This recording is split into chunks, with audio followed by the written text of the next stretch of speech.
we're going to talk about how to take charge of your life, okay? I don't claim to have all the answers, but what's going to happen today is I'm going to the concepts that I'd like to share with you, that I'm going to share with you. Number one, you already know these things. All right? You already know these concepts. They are common knowledge, but not common practice. Okay? So I'm just going to remind you. I'm just going to renew in you what you already know to help yourself, to help elevate yourself to a level of greatness where you belong. Because you were made to be great. You weren't made to be mediocre. You were created by the Almighty. Right? We were created in His likeness, in His image. So there's a lot of potential locked up in us, and we need to find a way to reach out, to reach in deep down our guts and touch that greatness and let it flourish, let it come out. So what we see happening around Boston and around our town, around our community, I like to say Boston because this is where I am. This is my place, you know, and I feel comfortable in Boston. All right. So what we see happening is we have seen over the years young people not making very smart choices. As a result, they are ending up in prison. As a result, they end up being a quadriplegic on a hospital bed somewhere because they done got shot. They got shot. They got stabbed. I met a young man that got stabbed 14 times. I met another one that got stabbed 69 times. Right? Around my way in Boston, I've met a lot of young men that have been doing drugs, that have done drugs or have been in prison. Not too long ago, I witnessed a young man, well, not doing something not quite legal. All right, not quite legal. All right, and I also saw one who almost got shot. You know, so when we see those things, when we think about those things happening, okay, and knowing that these young folks out there, they are our future. They are the future of this great nation. We cannot stand idly by and not do anything. Remember, evil prevail when good people sit around and do nothing and say nothing. So if you're a good person, and I believe that you are, when you witness something wrong happening, you have a responsibility to do something. You have a responsibility to say something. You are responsible, which means that you are able to respond. That's what my definition, my understanding of that word. You are able to respond. So we are able to respond to the fact that our kids are dropping out of school. We are able to respond to the fact that,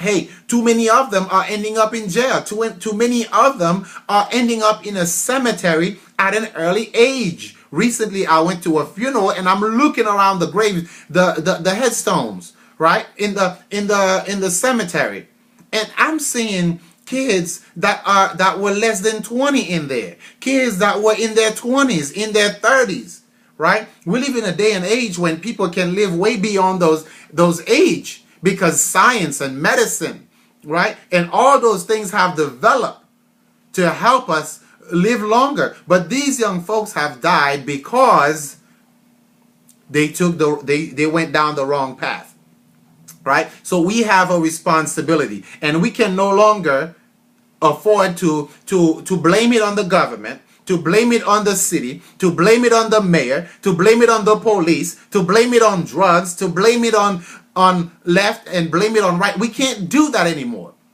It's time that we take action. It's time that we reach down, deep down in our guts and find out what is it that I can do to save, to rescue this teen, this young man that I may not be even related to him, but if he becomes a doctor, if I help him get on the right track and he becomes a doctor, then he'll be the person that rescues my life, that saves me when diabetes hit, when hypertension, when cancer or anything of that nature happens, right? So it's important to do those things, right? And as we think about those kids that are going down the wrong path, we also saluting all the ones that are making the right choices. Because if you go to a university, I mean, Boston is full of colleges and universities, right? There are plenty of young people that are making the right moves, right? They went to the administration office, they fill out some paperwork, and they've decided to get a degree. There are a lot of them are making the sacrifices necessary to get that degree. I remember back in my days when I was in college, it was a struggle, all right? If you want to get a degree in anything in college, you have to go through a process where they break you down, where you make some serious sacrifice to get that degree, right? So I believe that success requires some sacrifice. Change requires that we make some sacrifice to change the past, to transform our present and make it better for ourselves. So I want to salute all the young leaders out there, those that are getting a degree in engineering, in medicine, in nursing, in science, in law. I mean, you guys are the future leaders of this great nation. And you also have a responsibility to lead, meaning that you have a responsibility, you have a responsibility to speak to any young person around your age or older or younger that's not making this move, and let them know that this is the right path. All right, let them know that this is the right path. So I want to salute those of you that are out there making the right move. I want to say keep up the good job. I want to say keep up the good work. I am proud of you, and continue down this on this path, because it will lead you to success. It will lead you to a life of prosperity. All right. And there are also those of us that have, and today's show, as we're going to talk about taking charge of our life, taking charge of our destiny, there are those of us that have goals, that have dreams, that have major aspirations, things that we want to do, things that we've been inspired to do, and we haven't been doing those things, right? We haven't been doing those things because, for whatever reason. So I'd like to speak to you today, because whatever idea that you have in your mind, whatever idea, whatever inspiration that came into your heart, it is a revelation. It is a sign. It is a blessing, really, from God for you to do something about it, because your inspiration can become the wave of the future. Think about Steve Jobs, how he invented the iPad and the iPhone and all those electronic wonders that we are enjoying today, right? These guys made it their purpose to bring out what was in them. To bring out what was in them. So it's important that we understand that our goals, our dreams are important, and we should not put them on the back burner. So as we advance, I'd like for you to think about some major goals that you'd like to accomplish for yourself. Some major dreams. What is it that you want your future to be? How is it that you want your financial situation to be in the future? How do you see your family life 5 years down the road, 10 years? How do you see your spiritual life? Right? So it's important to think about the future. So think about the future as goals and dreams, because guess what? Your destiny is not written in stone. It's written in your mind, and you have a major responsibility to go to work. You have a major responsibility to go to work and make your dream become a reality. You have a responsibility to take some steps. You have a major responsibility to bring your goals, your dreams. My first major goal was to get a degree, was to go to school and get a profession. And let me tell you, the process was not that easy. It was hard, but I went out and I made it happen. I went out and did it. Okay? I went to work. I worked hard to make it become a reality. Okay? So it wasn't the easiest thing ever. It wasn't the easiest thing to do. It required some sacrifice. It required some hard work.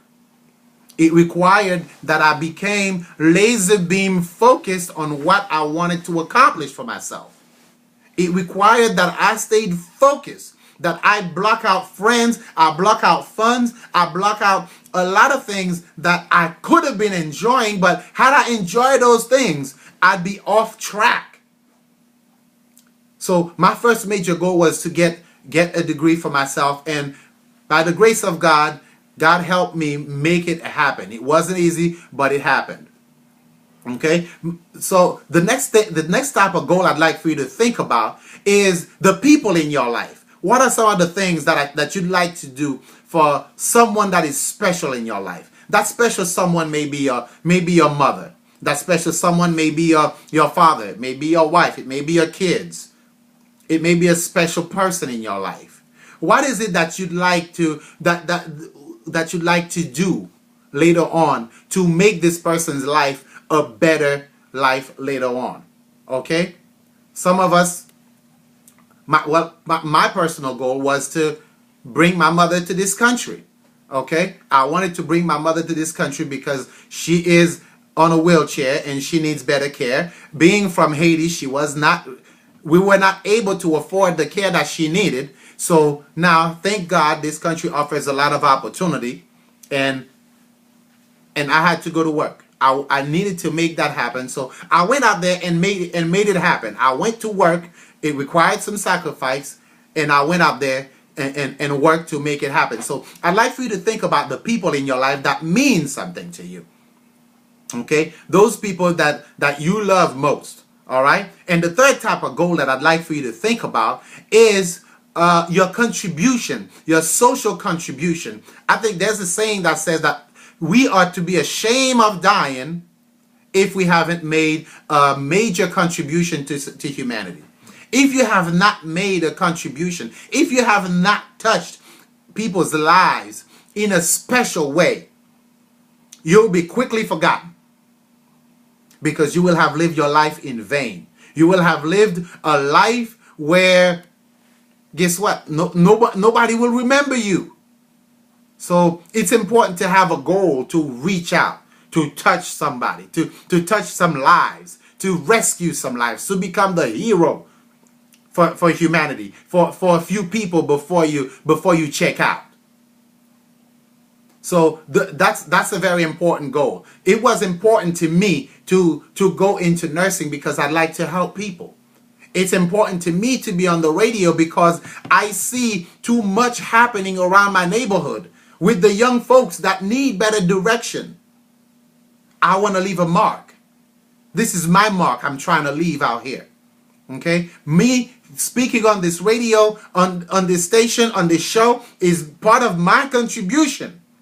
If any of you listening to this show decide tomorrow or this afternoon or right after the show to go to have a talk with your teenager that's wearing his pants down his bottom, right?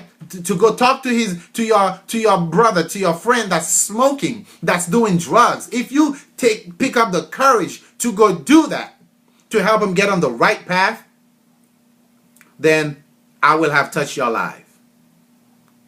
Right? So I'd like for you to think about those goals and those dreams that you have in your heart, in your mind, the things, the inventions that you have going on. Right? I think one of the major speakers that I like to listen to said one time, one of the wealthiest places in the world is not the diamond mines in Africa. It's not Fort Knox. It's not where you find the most money, the most gold and diamond and stuff like that. That's not the wealthiest place in the world. The wealthiest place in the world is the cemetery. Because too many people went to their graves with their genius in them. Too many people went to their graves with their music still in them, with the good stuff, with their contribution that they were meant to give to the world. Many people went to their grave with the invention, with the medication that they were meant to invent. Can you imagine the man that invented blood transfusion? How did he